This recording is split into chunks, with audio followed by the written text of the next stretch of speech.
श्री राम कोई साधारण नहीं है, वह ब्रह्म है। तब रावण ने उसमें कहा कि मंदोदरी मैं यह सब जानता था कि रावण ब्रह्म है। कहते लेकिन अगर मैं राम से प्रेम करता तो अकेले करता, लेकिन अगर रावण से बैर किया तो उस बैर के बहाने कहते अपने में एक एक खानदान को यह जो राक्षस कुल था यह तरने वाला नहीं था, लेकिन मैं एक एक करके पूरे खानदान को तार करके आज मैं उस परम प्रिय राम को जा रहा हूं। और कहते हैं कि तुमको पता है, कहते हैं कि जिस समय राजा दशरथ मर रहे थे, कहते हैं कि उस समय उनके आंखों के सामने कहते हैं भगवान के पिता कहे जाते थे। कहते हैं कि राजा दशरथ के रथ को स्वयं उनका दसों दिशाओं में कोई रुकने वाला नहीं था। और कहते हैं कि ऐसे राजा दशरथ और भगवान प्रभु श्री राम आज दोनों लोग मेरे सामने खड़े हैं। कहते इस दुनिया में मेरे से बड़ा कौन सौभाग्यशाली होगा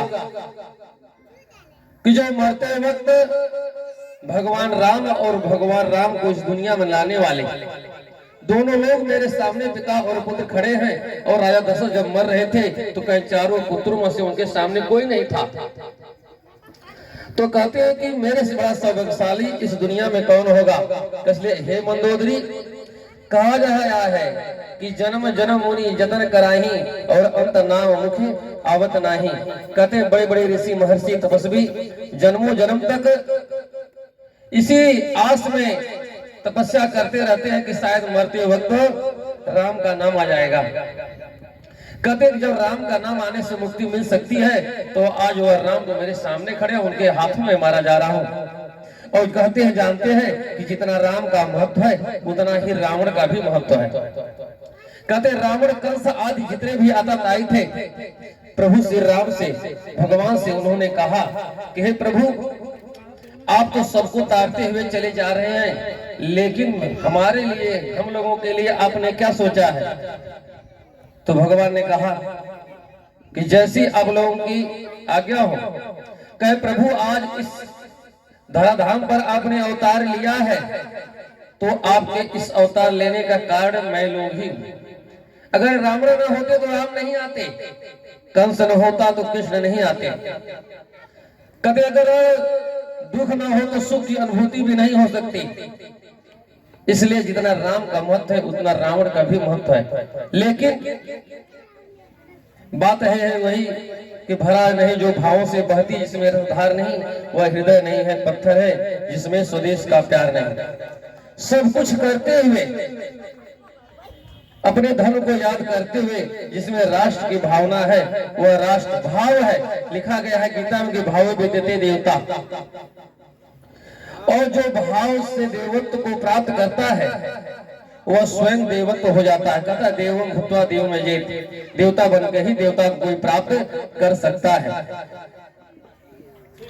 कहते हैं कि इसलिए अब इस राष्ट्र में राम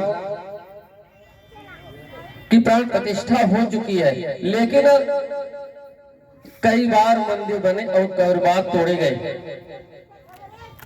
उसके पीछे कहीं न कहीं हमारी निष्ठा में, हमारी भावनाओं में कमी थी कि हम बार बार धराशायी हुए। हम अपना विस्तार न कर सके, अपने बचाने में ही लगे रहे। उसका पीछे कारण यही था कि हमको अपनी संस्कृति से, अपने धर्म से दूर किया गया। लोग कहते हैं कि मंदिर नहीं वहां हॉस्पिटल बना देना चाहिए। कदम जो लोग ऐसा कहते हैं क्यों नहीं अपना घर हटा करके दान देते थे हॉस्पिटल के लिए। कहते हैं कि आपको यह पता होना चाहिए कि एक ही बेड पर कई लोग सोए हैं, लेकिन सब भी काटता है तो क्यों नहीं काटता है। तमाम लोग रोड पर चल रहे हैं लेकिन एक्सीडेंट सबका थोड़ी होता है। तो कहते हैं कि जिनके ऊपर राम की कृपा होती है, जिनके ऊपर भगवान का हाथ होता है, उनका कोई भी बाल बाका नहीं कर सकता, उनका एक क्षण भी बुरा नहीं हो सकता। कहते हैं कि अभी इस राष्ट्र में अगर राम का आगमन, राम की प्रतिष्ठा हो चुकी है तो वह प्रतिष्ठा अक्षुण्ण रहे। इसके लिए जन जन तक वास्तव में सही मायने में हमारा गणतंत्र वही है। यह धर्म जो है हमारे प्राण है, यह मंदिर प्राण है। जब तक यह मंदिर रहेगा यह समाज उससे जुड़ा रहेगा, और जब तक जुड़ा रहेगा लोगों की भावना जुड़ी रहेंगी, कभी वह आहत नहीं हो सकती, और तब तक यह गणतंत्र हमारा चलता रहेगा। जब अपने राष्ट्र में हम रह करके अपना धर्म नहीं बचा सकते, अपने धर्म के लिए लड़ नहीं सकते, तो हम सही मायने में स्वतंत्र नहीं है। इसे यह धर्म जो है, यह मंदिर है, यह हमारे प्राण है। यह जितने ही सुदृढ़ रहेंगे, जितने मजबूत रहेंगे, उतना ही हमारी भावनाएं मजबूत होंगी, हमारा देश मजबूत होगा, हमारा राष्ट्र उन्नत करेगा। कहते हैं और राम का जब आगमन हो चुका है तो उनकी ही कृपा से यह राष्ट्र भी और भी आगे जाएगा। एक बार आप लोग सभी लोग प्रेम से बोलेंगे, जय श्री राम, भारत माता की, भारत माता की, वंदे वंदे। अब इसी के